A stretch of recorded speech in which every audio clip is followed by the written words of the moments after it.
consumer. He was trying to get out of people's mind the unconscious motivations that they had for purchasing. These could be sexual, they could be psychological, they could be sociological, they could be a demand for status, a demand for recognition. There were things that people couldn't verbalize or wouldn't verbalize because they were too secret to them. They were too much a part of their nature, and they would be embarrassed. They would be embarrassed if they came out and said things like this. He would interview people, but not ask them direct questions, but let them talk freely like you do in psychoanalysis. And that was his background. And so he said, why can't we have a group therapy session about products? All right? And so Dichter built this room up above his garage, and he said we can have psychoanalysis of products. They can actually act out and verbalize their wants and needs. What we're going to do is try a couple of these salad dressings. So let's see what happens. Here is our typical housewife. She doesn't follow the instructions. And they could be observed and watched, and other people could comment, and they could talk about it, and everybody could join in. He was the first to do this. This was absolutely the first thing that was ever done.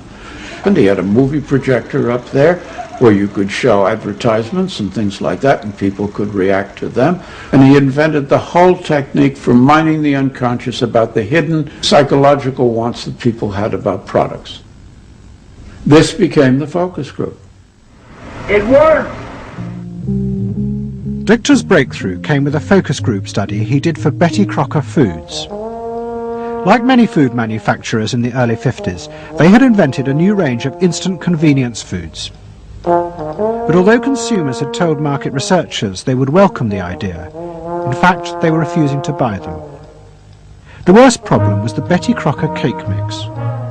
Dichter did a series of focus groups where housewives free associated about the cake mix. He concluded that they felt unconscious guilt at the new image being promoted of ease and convenience. In other words, he understood that the barrier to the consumption of the product was the housewife's feeling of guilt about using it.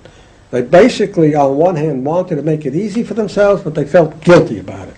So what you've got to do in those circumstances is remove the barrier being guilt. The way you do that is to give the housewife a greater sense of participation. And how do you do that? By adding an egg. Simple as that. As simple as that. Dichter told Betty Crocker to put an instruction on the packet that the housewife should add an egg. It would be an unconscious symbol, he said, of the housewife mixing in her own eggs as a gift to her husband, and so would lessen the guilt. Betty Crocker did it, and the sales soared. My cake is ready. The consumer may have basic needs that the consumer himself or herself doesn't fully understand. You have to know what those needs are in order to fully exploit the consumer. Is it wrong to give people what they want by taking away their defenses, helping remove their defenses? It seems so much longer than last year. It is. Nearly 4 inches longer in some models. Oh! Dichter's success led to a rush by corporations and advertising agencies to employ psychoanalysts. They became known as the Depth Boys, and they promised to show companies how to make millions by connecting their products with people's hidden desires. Dichter himself became a millionaire, famous for inventing slogans like "a tiger in your tank." Even the marketing of the Barbie doll came from a children's focus group. And so it goes. But Dichter was convinced that this was far more than just selling. Like Anna Freud, he believed that the environment could be used to strengthen the human personality. And products had the power both to sate inner desires and give people a feeling of common identity with those around them. It was a strategy for creating a stable society. Dichter called it the strategy of desire. To understand a stable citizen, you have to know that modern man quite often tries to work off his frustrations by spending on self-gratification.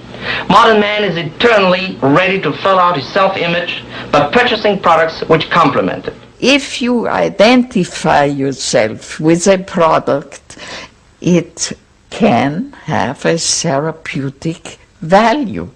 It improves your self-image and you become a more secure person and you have suddenly this confidence of going out in the world and doing what you want successfully.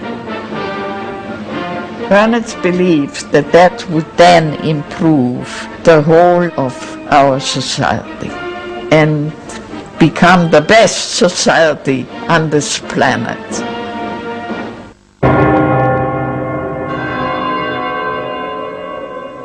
By the early 50s, the ideas of psychoanalysis had penetrated deep into American life. The psychoanalysts themselves became rich and powerful. Many had consulting rooms overlooking Central Park in New York. Politicians and famous writers like Arthur Miller and Tennessee Williams became their patients. They were seeking not just help, but to understand the hidden roots of human behavior. We were sought after. Washington was interested in what we think. You know, the important writers, important politicians were undergoing psychoanalysis.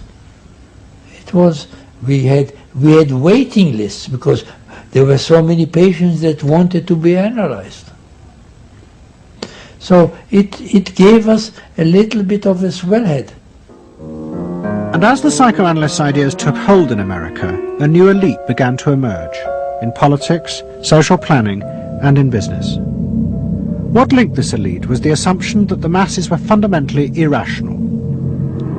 To make a free market democracy like America work, one had to use psychological techniques to control mass irrationality. They actually believed that this elite was necessary because individual citizens were not capable, if left alone, of being democratic citizens. The elite was necessary in order to create the conditions that would produce individuals capable of behaving as a good consumer and also behaving as a democratic citizen. They didn't see their activities as anti-democratic, as undermining the capacity of individual citizens for democracy. Quite the opposite. They understood that they were creating the conditions for democracy's survival and future. The rise of psychoanalysis to power in America was an extraordinary triumph for Anna Freud and her tireless promotion of her ideas. She remained in England, living with Dorothy Burlingham. On the surface, it was an idyllic life. She and Dorothy had bought a weekend cottage on the Suffolk coast. And in the summers, Dorothy's children came from America to visit with the grandchildren. But underneath, things were going badly wrong. Both Bob and Mabby Burlingham, who Anna Freud had analysed in the 1930s, had suffered personal breakdowns and their marriages were collapsing. Bob was drinking heavily and Mabby suffered terrible anxieties. The real reasons for the visits to England were yet more analysis with Anna Freud. The problem was that it didn't look very good, did it? Because here you have somebody who's having nervous breakdowns and is having alcoholic binges, and this is not exactly, doesn't really sit well. Well, you know, from a humane standpoint, obviously this is not desirable. You know, you want to help these people, but it also had the wider ramifications of everybody in analysis, in analytic circles, knew that Bob and Mabby were guinea pigs. They were the living proof that this was a wonderful process. It was very much swept under the rug. It didn't get out. I mean, these people had such, their power and influence was such that, you know, you were very careful. Anna Freud was a very powerful person, and you were the grandchildren. And she knew a great deal more than you did about what went on in your parents' lives and so forth. It was not something you were going to tangle with, and you were a product of the whole situation. But at the same time, we all knew that something was really out of whack.